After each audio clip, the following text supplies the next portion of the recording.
우리가 지난 시간부터 교회에 대한 이야기를 같이 나누고 있습니다. 이 교회라는 말은 가르칠 교자, 모일 회자 해서 진리를 가르치고 배워서 주님의 뜻을 따르기 위하여 함께 모인 공동체, 그렇게 우리가 생각할 수 있지만 실상 조금 더 생각해 보면 하나님이 불러주셔야지만 주님 앞에 나올 수 있게 되어지죠. 그래서 원어를 보게 되어지면 이 에클레시아 하는 말 자체가 불러냄을 받게 되었다. 하나님께서 불러내셔서 주님의 뜻을 따르게 했던 그런 공동체이고, 그리고 제일 우리가 먼저 봤던 이 교회의 모습은 광야 교회였었습니다. 그래서 광야 교회는 서로 신뢰해야지 하나가 될 수 있는 큰 교훈을 우리에게 주는 그런 교회였고, 교회가 추구하는 것은 하나님과 하나 되는 것, 그리고 거기에 앞서 우리가 눈에 보이는 주님께서 부르신 공동체가 주님의 뜻을 따라 하나 되기 위하여 서로 간에 힘쓰고 있으며 신뢰하는 그런 공동체가 되면 참 좋겠다 하는 교훈들을 우리가 지난 시간 같이 나누었습니다. 실제로 성경에 그 드러나는 가시적 교회로 제일 먼저 우리에게 소개되는 교회는 광야 교회는 의미를 부여한 것이고, 예루살렘 교회가 진짜 제일 처음 드러나게 된 교회였던 이 교회죠. 그래서 오늘 예루살렘 교회에 대해서 우리 같이 좀 얘기를 나누려고 합니다. 그런데 어쩔 수 없이 예루살렘 교회를 얘기하려면 예루살렘에 대한 얘기를 안 할 수가 없고, 교회는 그 구약과 당연히 연결되어져 있습니다. 신약에서 갑자기 없던 게 생겨난 게 아니라는 거예요.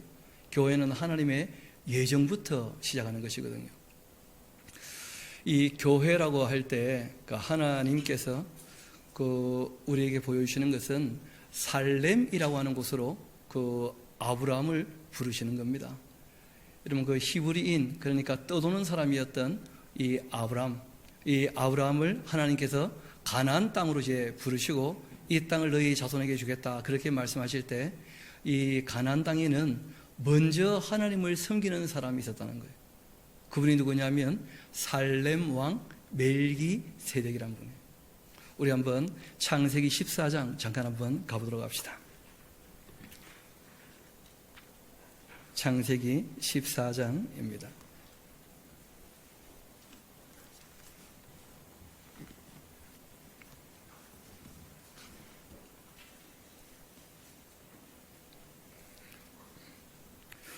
우리 17절부터 19절까지 같이 한번 읽어보도록 하시겠습니다. 시작. 아브라함이 그돌라오멜과 그와 함께한 왕들을 쳐부수고 돌아올 때에 소돔 왕이 사회 골짜기 곧 왕의 골짜기로 나와 그를 영접하였고, 살렘 왕 멜기세덱이 떡과 포도주를 가지고 나왔으니 그는 지극히 높으신 하나님의 제사장이었더라. 그가 아브라함에게 축복하여 이르되 천지의 주제시요 지극히 높으신 하나님이여 아브라함에게 복을 주옵소서. 아멘. 히브리서 기자는 우리에게 이런 얘기를 하고 있죠. 패에 일어나고 복을 비는 사람이 어른입니까? 복빔을 받는 사람이 어른입니까? 그렇죠. 그러니까 멜기세덱이라는 분이 얼마나 큰 인물인지를 한번 생각해 보라는 거예요. 우리는 보통 믿음의 조상하면 아브라함부터 생각을 하기 마련입니다만은 실상은 아브라함을 교육했던 어른이 계셨다는 거예요. 그래서 예수님을 소개할 때에도 뭐라고 소개합니까? 이 멜기세덱의 반차를 따르는 영원한 제사장이시다, 그렇게 얘기할 정도로 큰 인물이죠. 왜냐하면 이 멜기세덱은 신비에 쌓인 인물이고 시작도 끝도 없는, 그래서 영원하신 예수님에 대한 어떤 모형이 될 만한 그런 인물로 성경은 우리에게 말씀하고 있습니다. 그런데 더 중요한 것은 멜기세덱이라는 그 이름의 뜻입니다. 이 말락 그리고 체덱 그렇게 되어 있지 않습니까? 그러니까 의의 왕이라, 그런 뜻이에요. 의로운 왕. 좀 잘 아시는 대로 살렘이란 말은 무슨 말이겠습니까? 바로 샬롬, 평화죠, 평화. 여러분, 이 평화라고 하는 것과 의라고 하는 것은 늘 함께 갑니다. 이 살렘 왕 멜기세덱, 그리고 이제 세월이 꽤 많이 흐르게 되었죠. 그 아브라함, 이삭, 야곱, 이 야곱 때 이제 요셉으로 말미암아 애굽에 들어갔다가 그 애굽에서 충분히 시간이 지나고 다시 나와서 이제 가나안 땅에 들어가게 되었을 때 여호수아가 중부와 남부와 북부 전투를 하지 않습니까? 그때 이 가나안 땅에 예루살렘 성이 그때 이미 나옵니다. 여호수아 10장에 나오는 내용이죠. 그런데 그 예루살렘의 왕 이름이 아도니 세덱이에요. 아도나이 하는 말 잘 아시는 말이죠. 그 체덱은 지금 들어보셨죠. 그러니까 아도니 세덱 하는 말 뜻이 뭐겠습니까? 우리 주는 의로운 분이시다, 그런 뜻이에요. 그런데 문제는 이름은 그런 이름을 갖고 있었는데 아도니 세덱이 이미 하나님께서 말씀하신 대로 가나안 땅은 죄악이 어땠습니까? 관영했다는 거예요. 그럼에도 불구하고 우리가 이 예루살렘과 이 체덱 의로움의 관계를 좀 이해할 필요가 있습니다. 살렘왕 멜기세덱, 그리고 예루살렘왕 그 이름이 뭐라고요? 아도니 세덱. 참된 평화를 가지려고 한다면 의로워야만 한다. 이게 성경의 아주 중요한 교훈입니다. 그뿐 아니라 이 예루살렘 교회가 이제 시작될 때 성령께서 강림하셔서 이 예루살렘 교회가 시작이 됩니다만은 우리가 실상 그 전에 이미 성령께서 함께 하시는 사람을 누가복음 2장에서 우리에게 보여주고 있습니다. 우리 한번 누가복음 2장 같이 한번 가보도록 합시다. 누가복음 2장입니다.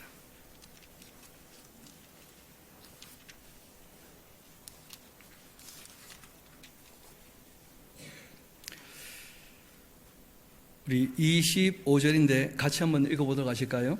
누가복음 2장 25절 시작. 예루살렘에 시므온이라 하는 사람이 있으니 이 사람은 의롭고 경건하여 이스라엘의 위로를 기다리는 자라, 성령이 그 위에 계시더라. 아멘. 그러니까 오순절 성령 강림 사건 이전에, 왜냐하면 성령님은 하나님이시지 않습니까? 그러니까 성령님은 하나님이시기 때문에 무소부재하신다는 거예요. 그 이미 스스로 계셨고 영원히 변하지 않으시고 전지전능하시죠. 그러니까 오순절날 교회 앞에 성령께서 계시되기 이전에 이미 성령께서는 늘 함께하는 사람들이 있었다는 거예요. 어떤 분이었냐면 의로운 사람들, 그리고 경건한 사람들, 그들과는 성령께서 함께하고 계신다는 거예요. 이왕 우리가 시몬을 만나봤으니까 우리가 이 신앙의科目들을 소개할 때 어떻게 소개하는지 한 두세 분은 좀 만나보면 좋겠습니다. 우리 한번 창세기 6장으로 같이 한번 가볼까요? 창세기 6장.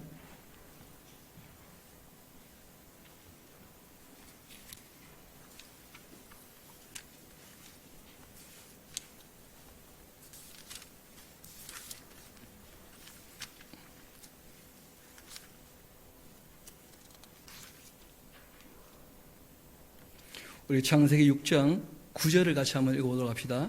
시작. 이것이 노아의 족본이라. 노아는 의인이요 당대의 완전한 자라. 그는 하나님과 동행하였다. 그러니까 노아를 소개할 때 뭐로 소개합니까? 의로운 사람이었다. 성경은 하나님의 사람을 소개할 때 노아도 그리고 아브라함도 하나님의 사람은 다 앞에 어떤 말들이 많이 나오느냐면 의를 추구하는 의로운 사람이었다는 거예요. 죄가 하나도 없다 그런 뜻이 아니라 죄 아래에 태어났던 이 사람들이 불의를 쫓아가지 아니하고 뭘 쫓아갔다는 거예요? 의를 쫓아갔다는 거예요.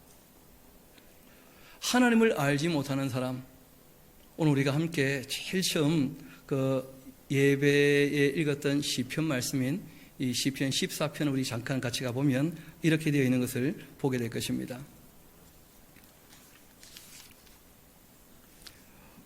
어리석은 자는 그 마음에 하나님이 없다 하는데, 우리 3절 같이 한번 읽어볼까요? 시작. 다 치우쳐 함께 더러운 자가 되고 선을 행하는 자가 없으니 하나도 없도다. 그러면 이것을 로마서에서 바울이 인용을 하게 되는데 우리 로마서 3장 같이 한번 가봅시다. 오늘 여기저기 조금 다니고 있죠. 그래도 우리 한번 정리를 해둘 필요가 있으니까 우리 로마서 3장 우리 같이 한번 가보도록 합시다.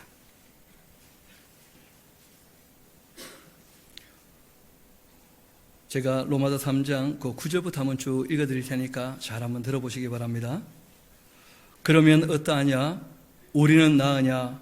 결코 아니라. 유대인이나 헬라인이나 다 죄 아래에 있다고 우리가 이미 선언하였느니라. 기록된 바 의인은 없나니 하나도 없다.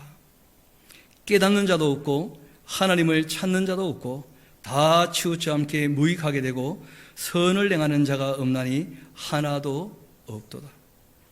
그들의 목구멍은 열린 무덤이요. 목구멍이 열린 무덤이다 하는 말은 끊임없이 욕심을 부린다 그런 뜻입니다. 탐욕. 그 혀는 속임을 일삼는다. 여러분, 의는 크게 우리가 두 가지로 나눌 수 있는데 하나는 공의, 하나는 정의죠. 공평을 추구하느냐, 정직을 추구하느냐. 이 거짓된 것 다 불의한 거죠. 속임을 일삼으며 그 입술에는 독사의 독이 있다. 그 입에는 저주와 악독이 가득하고 그 발은 피 흘리는 데 빠른지라. 파멸과 고생이 그 길에 있고 또 평강의 길을 알지 못한다. 그들의 눈앞에 하나님을 두려움이 없느니라 함과 같으니라. 아멘. 이 성경은 제일 처음 우리에게 어떤 얘기로 시작을 하시느냐 하면 아담 이후에 모든 사람은 죄 아래 태어났고 하나님을 찾지 않는 사람은 다 어떤 사람이라는 거예요? 불의한 사람이라는 거예요.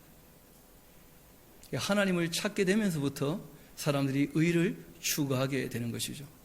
문제는 의를 추구한다 할지라도 지나버린 이 과거, 죄에 대한 문제는 자기 힘으로 해결할 수 없는 것이고 시간이 지나 늙어 죽는 이 죽음의 문제는 자신이 해결할 수가 없는 것이죠. 그래서 오늘 우리가 찬양했던 것처럼 이 죄 문제를 해결하신 예수님의 십자가가 너무나 감사한 하나님의 사랑의 정점이 되는 그런 사건이 되는 것이고 주님의 그 부활의 능력이 바로 우리에게 영생을 보장하는 그러한 복된 말씀이 되는 것입니다. 그래서 이 의를 위하여 모이는 공동체, 의를 추구하는 공동체, 이것이 어떻게 보면 부르심을 받은 교회의 원래 모습이고 여러분 잘 아시는 것처럼 공평이 깨어지면 뭐가 없게 됩니까? 평화가 없게 되는 거예요. 여러분 한번 실험해 보세요. 아이들이 있는데 용돈을 한 명에게는 5만 원, 한 명에게는 200원. 평화가 있겠습니까? 없겠습니까? 여러분 평화가 오는 이유는 공평이 인정이 되고 유지가 되어야 됩니다. 지금 사회가 분노하는 이유가 딴 데 있는 것이 아니지 않습니까? 그 정치계에 그 권력 가진 사람들이 자기 자녀와 그리고 일반 백성들과 공평하게 대하지 않기 때문에 다들 마음이 상해하고 힘들어하고 분노하는 것이죠. 평화가 깨어지면, 공평이 깨어지면 평화는 없다는 것입니다. 또 한 가지는 정직이죠, 정직. 이 정직하지 않으면 그런 평화는 올 수가 없는 것입니다. 그래서 우리가 이 예루살렘이란 말은 평화의 기초라 그런 뜻입니다.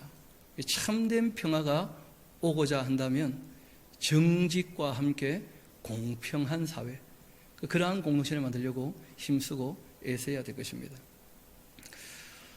성경은 이 불의한 존재였던 인간들, 이 인간들이 어떻게 하나님께 의롭게 부름을 받았는가, 거기서 이제 교회가 시작되는 것이니까요. 우리 한번 그 로마서 나왔으니까 로마서 1장으로 같이 한번 가보도록 합시다. 아주 중요한 그 말씀이 있죠. 로마서 1장.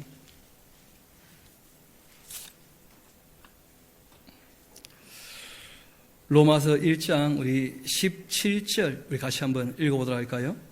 시작. 복음에는 하나님의 의가 나타나서 믿음으로 믿음에 이르게 하나니 기록된 바 오직 의인은 믿음으로 말미암아 살리라 함과 같으니라. 보니까 믿음으로 믿음에 이렇게 되어 있죠. 그러니까 1번 믿음은 앞에 나오는 거예요. 복음에 뭐가 있다는 거예요? 하나님의 의. 복음의 내용이 무엇이었습니까?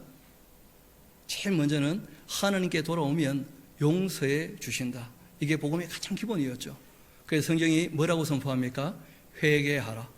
하나님의 나라가 가까이 왔다. 하나님께로 어떻게 하라는 거예요? 돌이키라는 거예요.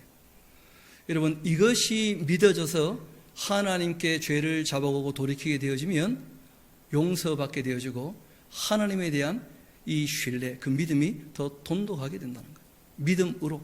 뭐부터 믿어야 됩니까? 복음이 믿어져야 돼요. 두 번째 또 그 복음이 무엇이었습니까? 예수님께서 하나님은 공의로우신 분이기 때문에 정직하신 분이시기 때문에 죄가 있는 그대로 용서할 수는 없다는 거예요. 누군가는 이 죄값을 어떻게 해야 됩니까? 치러야 됩니다. 그래서 하나님 아버지의 그 큰 사랑을 사람들에게 나타내셨던 그 사건이 바로 십자가였는데 예수님께서 죄를 대속하심으로 말미암아 저와 여러분의 모든 죄가 사함받게 된 줄로 믿습니다.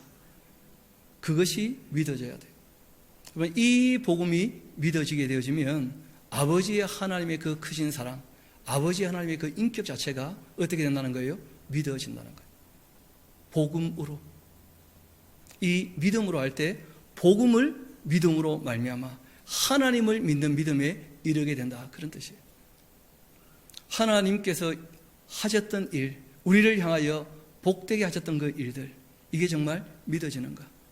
그 복음이 믿어지지 않으면 하나님을 우리가 어떻게 믿겠습니까?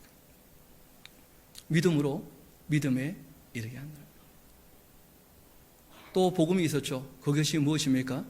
오늘 우리가 함께 살피게 된 내용이기도 한데 성령께서 강림하셔서 교회가 시작됨으로 말미암아 주님의 몸된 교회라 그러지 않습니까? 하나님과 뭘 이루게 됩니까? 연합을 이루게 되었다는 거예요. 우리가 하나님과 하나가 되었다. 믿어지십니까?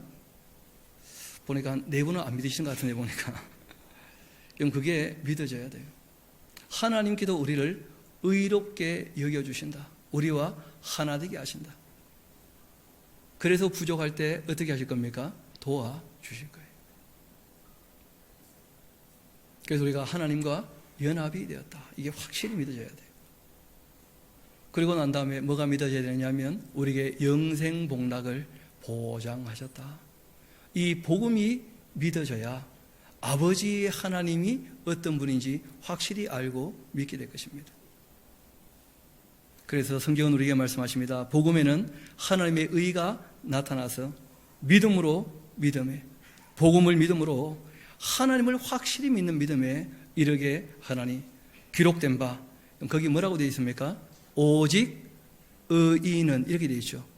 우리는 종종 믿으면 의롭게 된다 이런 얘기를 하지 않습니까? 성경을 보면 좀 거꾸로 되어 있어요.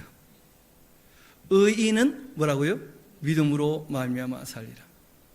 실제로 이 말씀은 구약 하박국서의 그 근거를 갖고 있습니다. 우리 한번 하박국서 2장 4절 같이 한번 가보도록 합시다. 하박국 2장 4절입니다.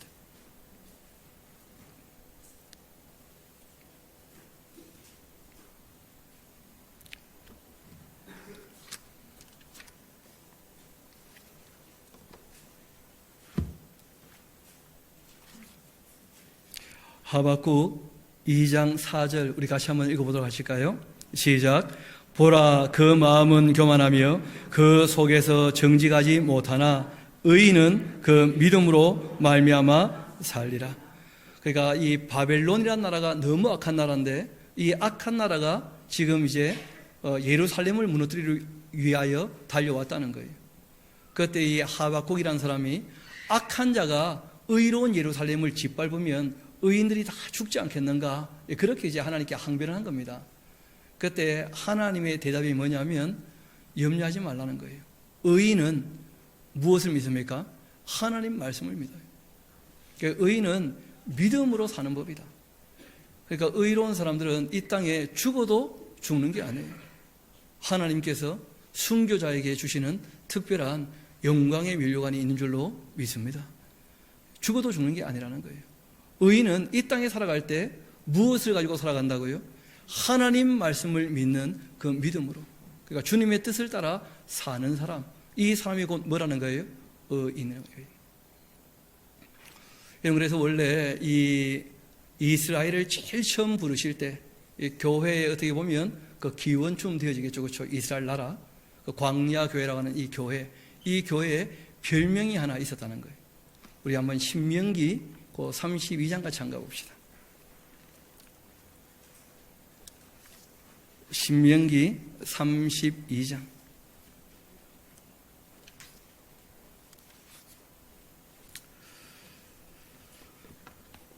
그 31장 30절을 제가 한번 읽어드리겠습니다. 그리고 모세가 이스라엘 총회에 이 노래의 말씀을 끝까지 읽어 들리니라 하면서 이스라엘 위하여 쭉 노래하는 중에 이스라엘을 이렇게 부른 일이 있습니다. 우리 15절 같이 한번 봅시다. 그런데 여수룬이 하는 말씀 뭐입니까? 그 여수룬이라 하는 말의 뜻이 뭐냐면 바로 올바른 자, 의로운 자, 그런 뜻이에요.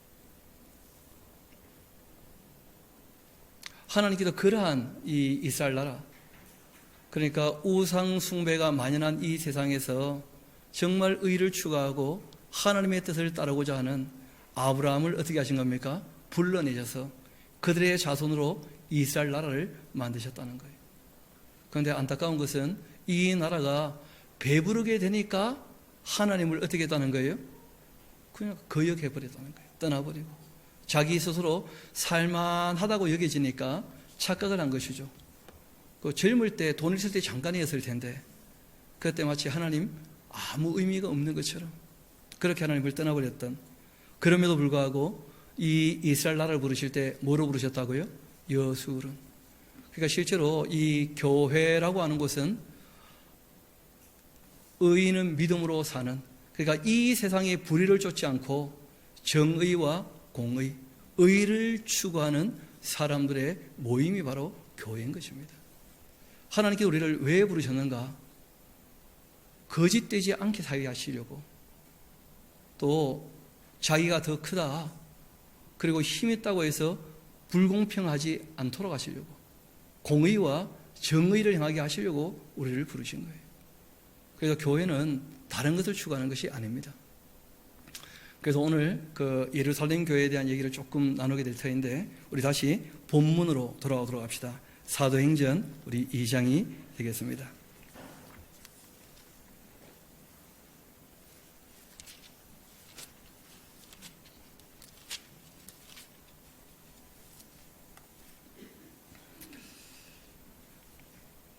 잘 아시는 것처럼 오순절 성령께서 강림하시고 15개가 넘는 사람들이 모여왔을 때, 그때 이제 이 베드로와 사도들이 말씀을 전했죠.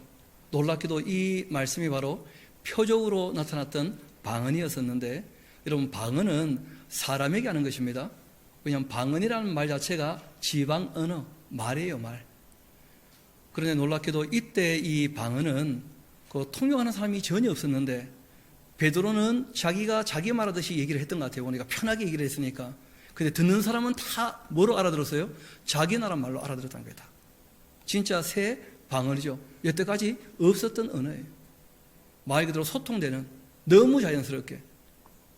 그런데 외국인인데도 불구하고 내 말과 소통이 되는 아주 특별한 그런 표적이 있게 되었었죠. 그때 전했던 내용이 이 장이 다 기록이 되어 있습니다. 그것이 바로 십자가 사건과 예수님의 부활 사건과 예수님의 승천 사건이었다는 거예요. 그리고 난 다음에 이 일로 말미암아 성령께서 오신 것이 확실히 확인되어지자 교회가 시작이 되어지는데, 오늘 보니까 이렇게 시작이 되죠. 다시 한번 37절 봅시다. 그들이 이 말을 듣고, 이 말의 내용이 무엇입니까? 예수님의 십자가, 그런데 너희가 예수님을 십자가에 못 박아 죽였다는 거예요. 그리고 그 예수님이 뭘 하셨다는 거예요? 부활하셨다는 거예요. 그리고 그 예수님이 승천하셨기 때문에 지금 여기에 너희들에게 보이지 않지만 예수님께서 이때까지 하셨던 말들이 너희들에게 기억으로 남아있다면 너희가 하나님 앞에 크게 뭘 한 거예요? 범죄한 거예요. 왜냐하면 하나님의 아들을 어떻게 했으니까요? 죽였으니까. 그래서 그들이 마음이 찔리게 된 겁니다. 우리가 너무 큰 죄를 범했구나. 쉽게 말하면 하나님의 사랑을 우리가 깨닫지 못했기 때문에 뭐 했다는 거예요? 거절했다는 거예요. 하나님께 너무 큰 죄를 지은 것이죠. 그때 베드로와 다른 사도에게 물어봅니다. 형제들아, 우리가 어찌할꼬? 그거 하나 적어놓으세요. 의를 추구하게 되었다. 실제로 이 말 할 때 이미 마음이 어떻게 된 겁니까? 돌이키게 된 거예요. 뭐 어쩌라고 그렇게 한 게 아니고, 우리가 그러면 어찌 해야 될 것인가, 어찌 해야 될 것인가. 우리가 죄를 지었는데 우리 힘으로는 이 죄에서 벗어날 수가 없고, 우리가 어찌해야 될 것인가. 그때 베드로가 말합니다. 너희가 회개하여 각각 그리스도의 이름으로 세례를 받고 죄 사함을 받으라. 그러면 성령의 선물을 받게 될 것이다. 실제로는 성령님을 선물로 받게 되어진다. 하나님과 뭐가 된다는 거예요? 회개하여 용서받고 예수 그리스도로 말미암아 죄 문제가 해결된 사람은 성령님으로 말미암아 하나님과 연합되는 주님의 몸된 교회가 된다는 거예요. 그 성령님을 선물로 받게 될 것이다. 이 약속은 너희와 너희 자녀와 모든 먼 데 있는 사람까지, 적어놓으세요. 해운대에 있는 장상까지, 먼 데 있는 사람들까지, 곧 주 우리 하나님의 얼마든지 부르시는 자들에게 하신 것이라. 회개하고 죄 사함을 받은 사람들, 주님의 몸된 교회가 된다.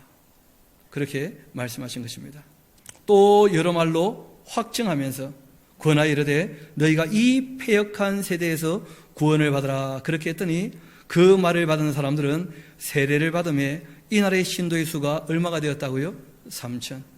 실제로 이 3,000명이라고 하는 이 숫자는 예수님이 3년 반 동안 일했던 그 일에 대한 뭐였습니까? 결실이었어요. 그 실제로는 구약에 너무나 많은 하나님의 사람들이 수고하고 애썼던 거기에 대한 결실이었습니다.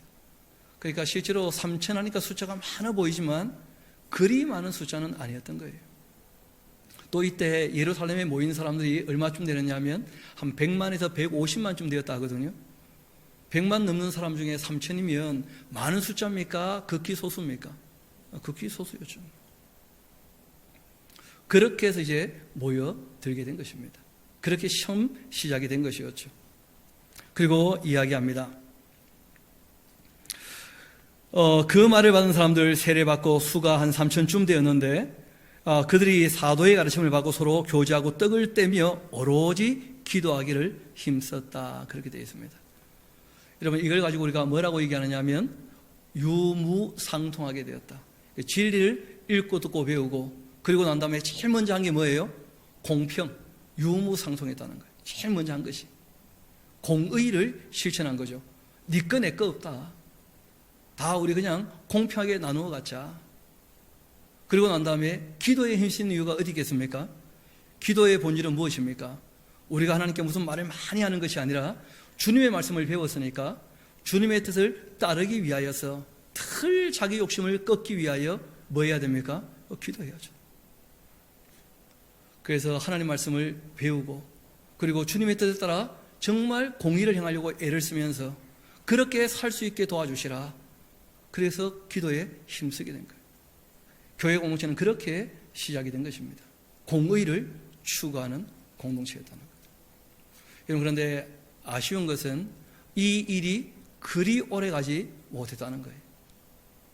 이 사람들은 공의가 어떻게 보면 갖고 있는 걸 나누어 주면 되겠다 하고 생각을 한 것입니다.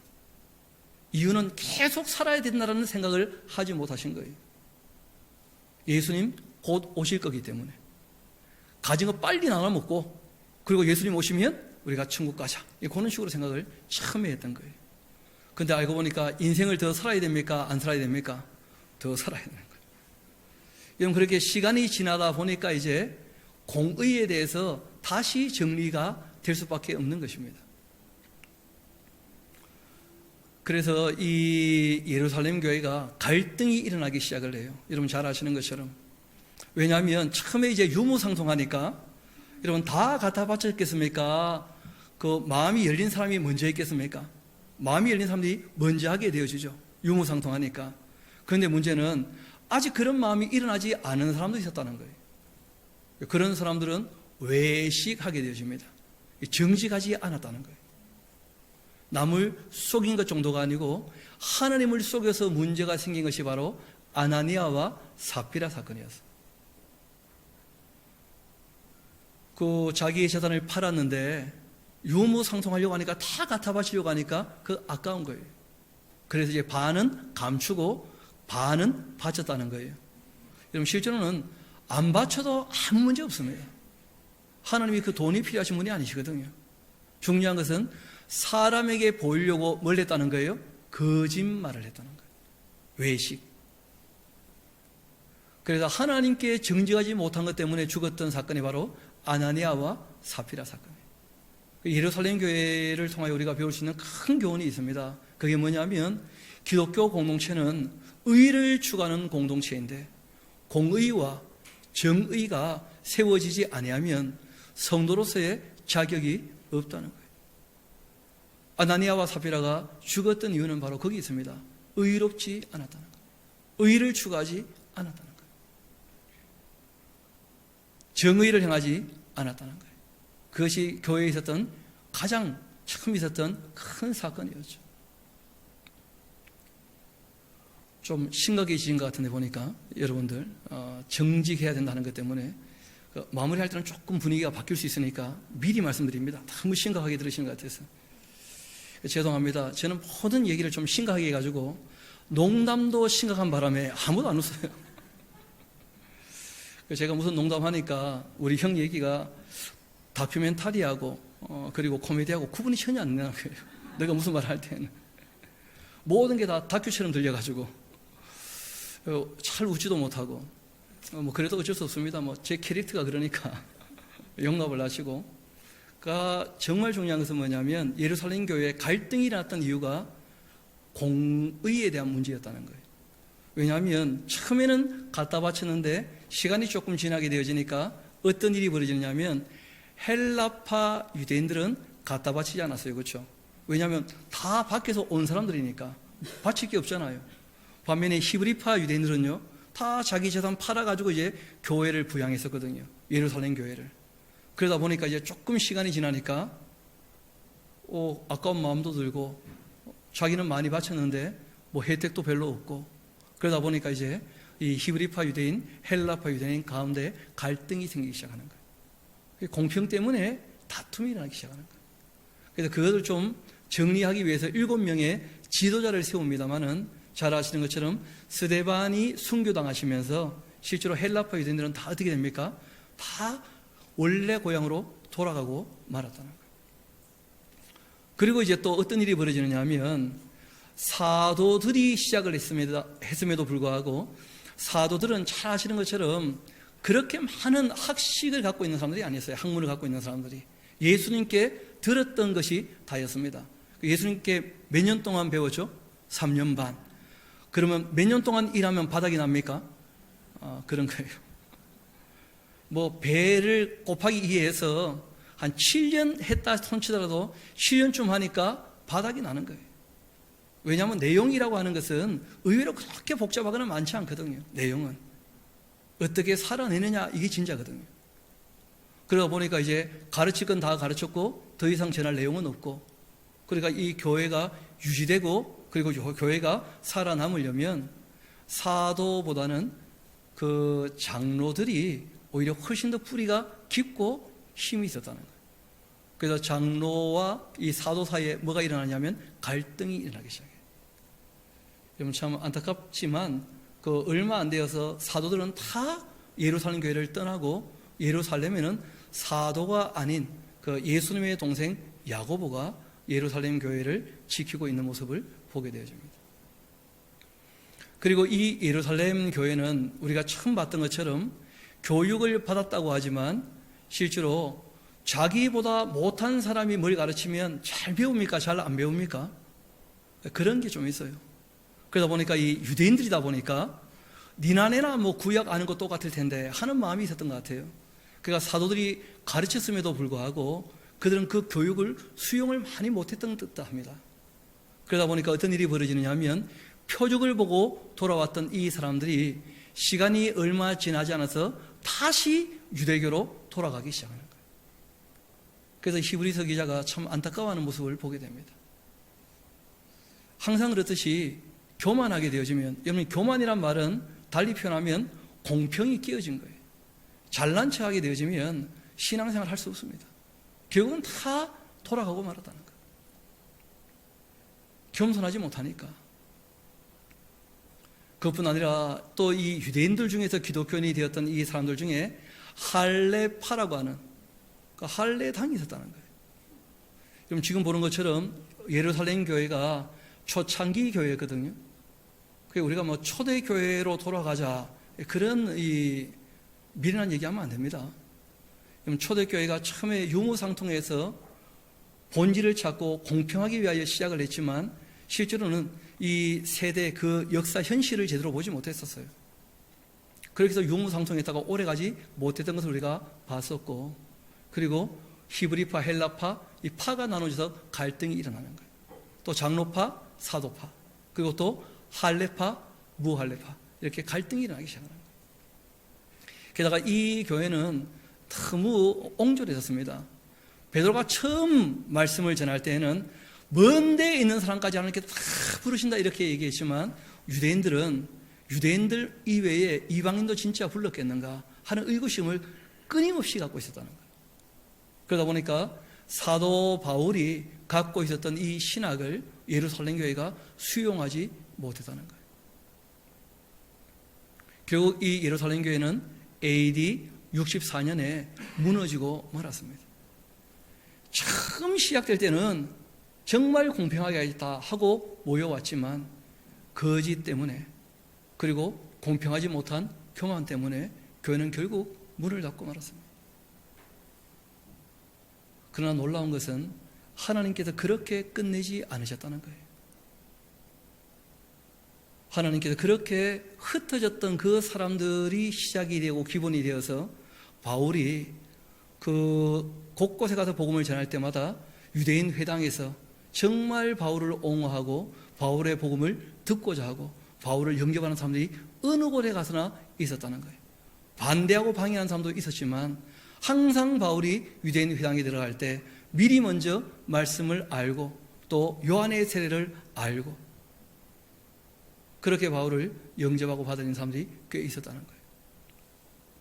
그뿐 아니라 여러분, 요한 계시록에 가면 하나님께서 천국의 가장 중심되는 곳을 뭐라고 표현했냐면 예루살렘, 새 예루살렘. 그래서 우리가 보기에는 이 예루살렘 교회가 끊어져 없어진 것처럼 보이지만 하나님이 정말 교회를 향하여 원하시고 바라시는 것이 있다는 거예요. 그것이 바로 예루살렘, 평화의 기초를 만들라. 여러분, 어떻게 하면 평화가 이루어진다는 것입니까? 공의롭게 하고 정의롭게 하며. 그러니까 교회라고 하는 이 공동체는 공평하기 위하여 힘쓰고 있어야 됩니다. 그런데 실제로 사람이 약하기 때문에 공평 가지고는 안 됩니다. 그래서 공평 이전에 뭐가 필요한 거예요? 긍휼과 자비가 있어야 될 것이고, 그리고 나는 오히려 겸손하게 자기를 더 낮춰야 됩니다. 그래야지만 교회에 평화가 오는 거예요. 이 악한 세상, 죄 아래 사는 우리들이 공평만을 추구하게 되어지면 서로 손해 안 보려고 애를 쓰는 또 이상한 이 죄성이 드러난다는 거예요. 그래서 아예 마음을 낮추고 겸손하게. 그것이 신앙의 기본적인 자세가 되는 것이죠. 예루살렘 교회를 통해 우리가 배워야 될 것이 있습니다. 그것이 뭐냐면 공평을 추구하되 오히려 우리가 한 걸음 더 나가서 자기를 어떻게 하라는 거예요? 낮추라는 거예요. 겸손하게.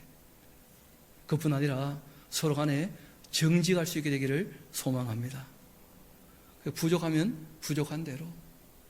그래서 우리가 사랑해야 부족한 허물을 덮어주고 용납해 줄 수 있다는 거예요. 오늘 말씀을 마무리하고자 합니다. 우리 전도서 같이 한번 가보도록 합시다. 전도서 7장에 있는 말씀입니다. 우리가 공의를 추구하고 정의를 추구할 때 꼭 필요한 자세가 한 가지가 더 있습니다. 왜냐하면 우리는 공의를 추구하고 정의를 추구하고 의를 추구하는 의인, 의로운 하나님을 따라가는 인간이지만 우리가 완전하게 의로운 존재는 아니라는 거예요. 다 부족한 존재라는 거예요. 그래서 성경이 우리에게 이런 교훈을 하고 계시는 것입니다. 다시 한번 전도서 7장 같이 가봅시다. 보니까 제가 제일 늦게 찾는 것 같아요. 그렇죠? 우리 14절부터 제가 한번 읽어드리겠습니다. 현통한 날에는 기뻐하고 공고한 날에는 되돌아봐라. 이 두 가지를 하나님께서 병행하게 하사 사람이 그 장래일을 능히 헤아려 알지 못하게 하셨다.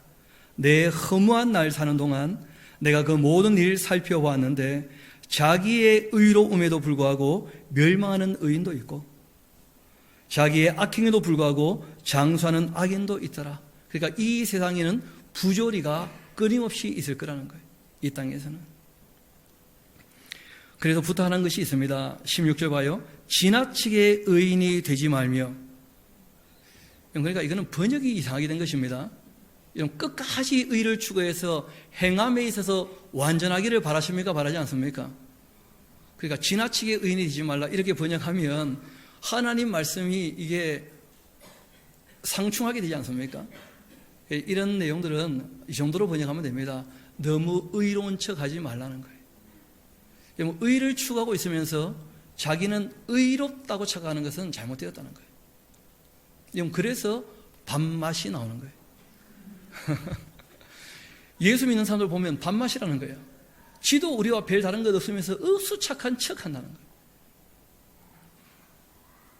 이 성경이 그러지 말라는 거예요. 지나치게 의로운 척 하지 말라는 거예요. 부족하지만 의를 추구하는 사람. 지나치게 지혜자가 되지 말라. 아는 척 너무 하지 말라는 거예요. 당연히 지혜를 추구해야죠. 너무 아는 척 하지 말라는 거예요. 모든 사람의 일을 다 상관하면서 자기가 다 그냥 결정해 주려고 하는 사람들이 가끔 있다는 거예요. 그런 것을 성경은 말리고 있습니다. 그래서 그 사람이 자기 일에 결정할 수 있도록 물어보면 조언하는 정도로 말아야지. 제가 보니까 아이들이 그런 걸 잘 아는 것 같아요. 명절 되면 어른들 만나는 게 부담이 된다는 거라. 이유는 어른들은 자기 인생에 대해서 너무 잘 알아. 다 결정을 해줘. 그러니까 애들이 어른 만나는 게 다 부담된다는 거예요. 자기의 자유가 어떻게 되니까요? 손상당하니까. 인격이 짓밟히니까. 너무 지혜로운 척 하지 말라는 거예요. 나는 이렇게 생각하는데 너는 어떻게 할래? 하는 정도로. 이번에 명절되어서 아들을 또 한 번 만났거든요. 군대 가서. 군대 갔더니 얘가 이제 막 일병 달았는데 군대의 부조리에 대해서 편지를 썼다는 거예요. 연대장한테. 참 제가 별별일을 다 키우고 있습니다. 그런데 본인 얘기가 뭐냐면 이 편지를 지금 보낼까 보내지 않을까 갈등이 있다는 거예요. 그래서 저한테 어떻게 할지를 물어보더라고. 그래가지고 제가 얘기했어요. 그 편지를 1년 동안 갖고 있다가 1년 지나고 난 다음에도 여전히 그 부조리가 똑같다면 그때 보내도 늦지 않지 않겠는가. 지금 보이는 게 다가 아닐 수 있으니까 선자리마다 보이는 게 다를 테니까 그럴 수 있다고 생각하는데 내 생각에는 너는 어떠하냐. 그런 정도로 얘기를 했어요. 그랬더니 아빠 말 들어보니까 그런 것 같다는 거예요. 또. 그래서 좀 더 있어 보겠는데 자기는 지금 너무 이 부당한 게 많다. 군대 가서.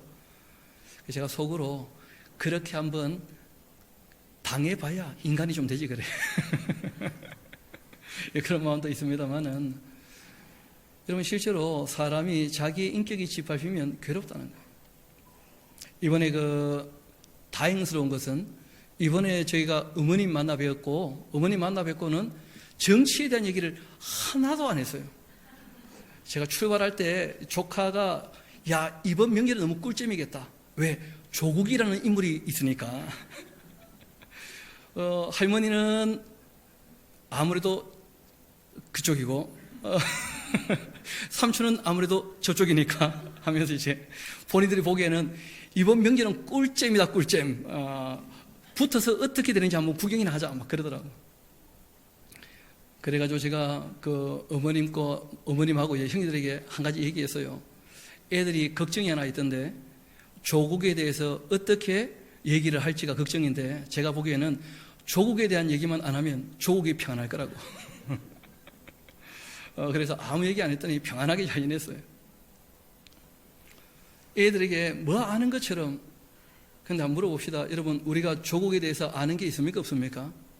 별로 아는 게 없어요. 들었던 뉴스를 가지고 정리를 하는 것인데 여러분 뉴스가 틀리면 어떻게 되는 거예요? 다 틀리는 거죠. 그러니까 별로 아는 것도 없으면서 다 아는 것처럼 얘기하는 것은 별로 의미가 없습니다. 그렇지 않습니까? 그가 선한지 또는 악한지 하나님 이외에 누가 바르게 알겠습니까? 아마 본인도 잘 모를 것 같아요. 본인도. 여러분, 조금만 그런 것이 아니고 저도 여러분도 다 마찬가지일 겁니다. 우리가 다른 사람을 다 압니까? 모릅니까? 몰라요. 너무 함부로 말할 필요가 없다는 거예요. 남에 대하여 쉽게 평가하는 것이 자기는 평가하는 사람, 심판자의 위치에 이미 서 있는 것이고 자기는 의롭기 때문에 뭐 한 겁니까? 판단한 거예요. 너무 의로운 척 하지 말라는 거예요. 이어 봅시다. 16절, 지나치게 의인도 되지 말며 지나치게 제자도 되지 말라. 어찌하여 스스로 패망하게 하겠냐? 지나치게 악인이 되지 말며 지나치게 우매한 자도 되지 말라. 넘지 않을 선을 넘어버리면 돌이킬 수가 없다는 거예요. 넘지 않을 선을 넘어버리면. 쉽게 말하면 우리가 운전을 하다가 사고가 나는 순간은 이미 돌이킬 수가 없다는 거예요. 조심해야지. 넘지 않을 선을 넘어버리면 하나님도 어찌할 수 없다는 거예요.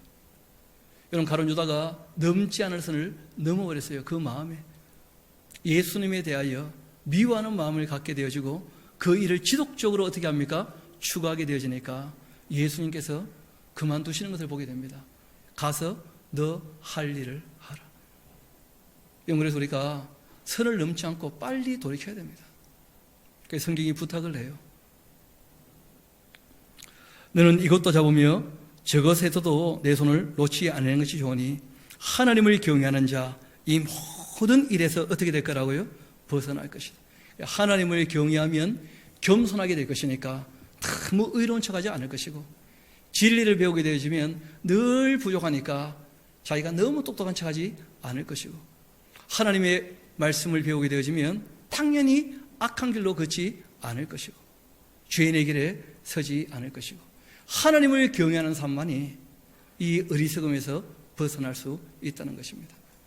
우리가 하나님을 경외하는 공동체로 하나님을 섬기는 사람으로 하나님의 사랑을 받고 하나님을 사랑하는 사람으로 공의와 정의를 만들기 위하여 힘쓰고 애쓰되 남들에 대하여 의로운 척하지 않도록 끝까지 주의하며 겸손하게 공의와 정의를 실천하는 저와 여러분 되기를 소망합니다. 우리 함께 기도하도록 하시겠습니다.